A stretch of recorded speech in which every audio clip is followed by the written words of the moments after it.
Hi, my name is Revati. I've been dancing since I was 6 years old.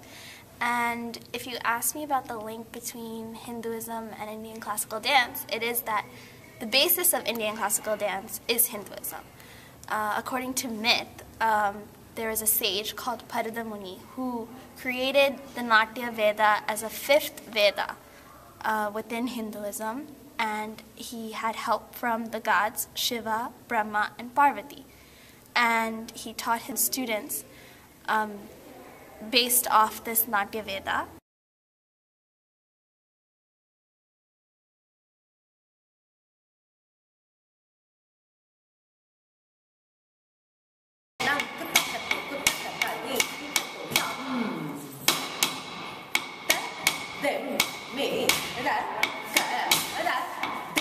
It's Lakshmi.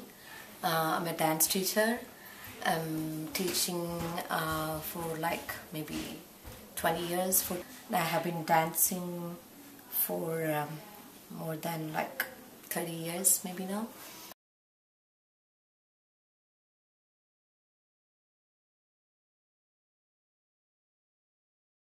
In India, there are like more than 6 different dance styles, classical dance styles. And each of them comes from different parts of India. Each state has their own unique dances, and each dance styles influence the environment and the customs and traditions of their states.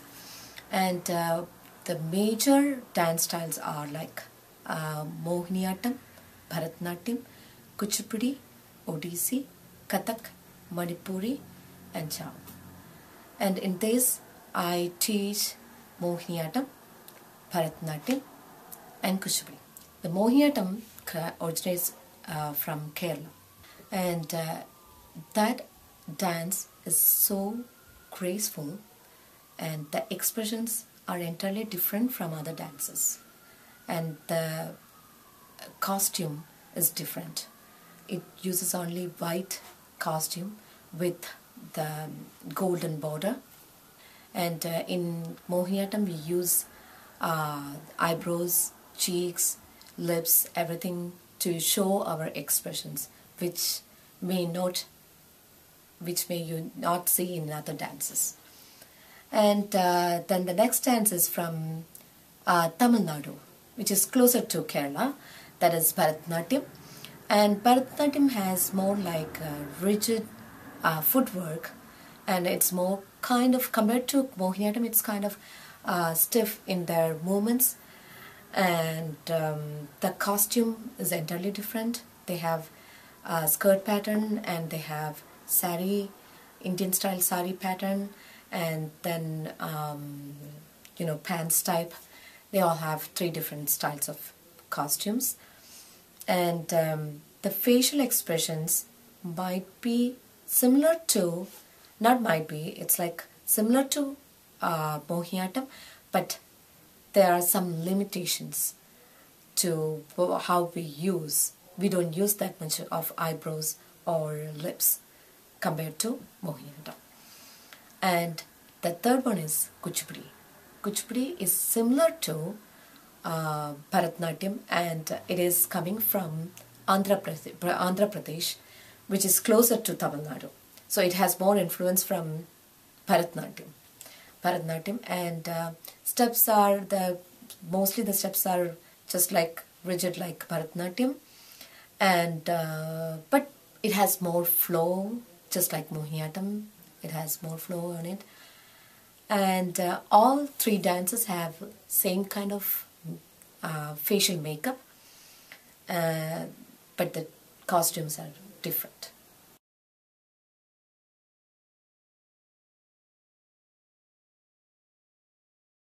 If I have a choice, if I want to teach someone, then I'm more comfortable in teaching Bharatanatyam because I learned more in Bharatanatyam. That's because it has both. That means the gracefulness and at the same time more fast footworks.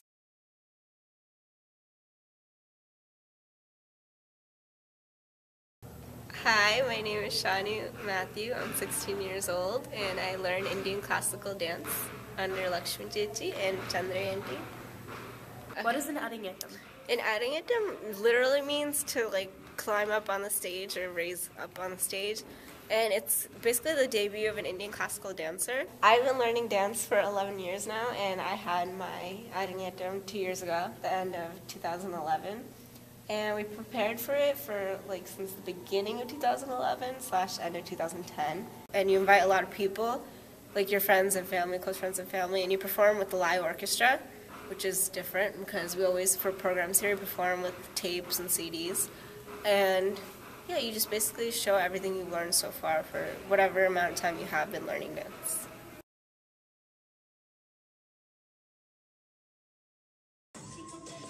I think the biggest difference is more so that Bollywood dance isn't as religious and devotional, and you could just do whatever you want for Bollywood, as in there's no really set of rules and guidelines that you have to follow, but classical is more religious and devotional, and there's books and guidelines, everything on it, and even though there's different styles, it has actual steps and rules that are set where you could learn and follow, and Bollywood's more so like whatever you want to do.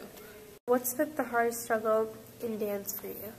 The hardest struggle for me is doing expressions, or what we call abhinaya, because it's more so, it's like actors where you have to express from what your experiences have been, and a lot of situations in the dance you've never been through it, so it's hard to evoke that emotion, but you have to practice so much to get the expressions right, and it's not even one set expression, it's how you put your twist on the emotions, or what you do to personalize it.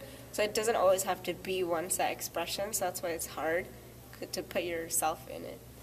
We were told that you're really good at doing facial expressions, so what's the importance of facial expressions and posture with dance? With facial expressions abhinaya, it's all about being in the character. It's not, oh, I have to be sad, that means I have to put my lips down or something. No, it's about like feeling the sadness within you, because if you can't feel it within you, you can't portray it to the audience. So whether it's sadness, whether it's angry, whether it's happiness or being flirtatious or whatever it is, you have to feel it within you to portray it.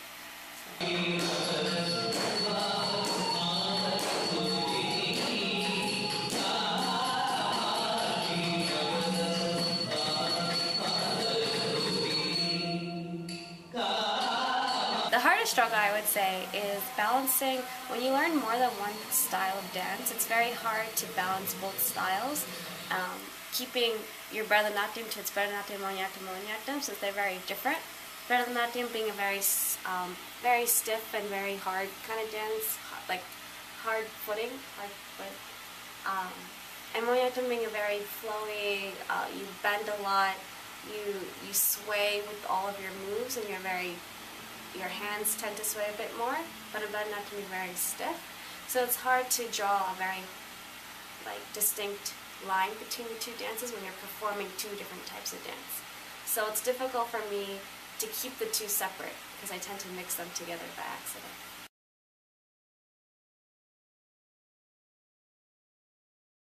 So regular class practices we have on Friday, I have on Fridays and Saturdays. It's like 2 hours long or 3 hours long. But if it comes to programs and things like that, then it's a lot longer because obviously we have to perfect it and we don't have a lot of time. But practices are really hard and long, but in the end it's all striving for perfection, so it comes out good. When you perform on stage, do you feel like you're the same person? Like, do you feel like you're Shanu Matthew, or do you feel like you're portraying somebody else when you dance? It depends on the dance itself, because sometimes you have to portray characters, so you have to get into their character and do all their emotions. But if it's just another dance, like a folk dance or something, where you don't have to portray a character, yeah, I feel like it's myself. I definitely feel like I'm somebody else, which is weird, but whether in each dance you're portraying someone different, whether you're the narrator in the story, whether you're representing a god or a goddess, so you're becoming the character, you're becoming whoever it is. So it's not Sherry Lynn that you might see at school or with my friends. It's more I'm being Krishna or I'm being the narrator of this story. And my facial expressions will change accordingly and my body language will change according to that.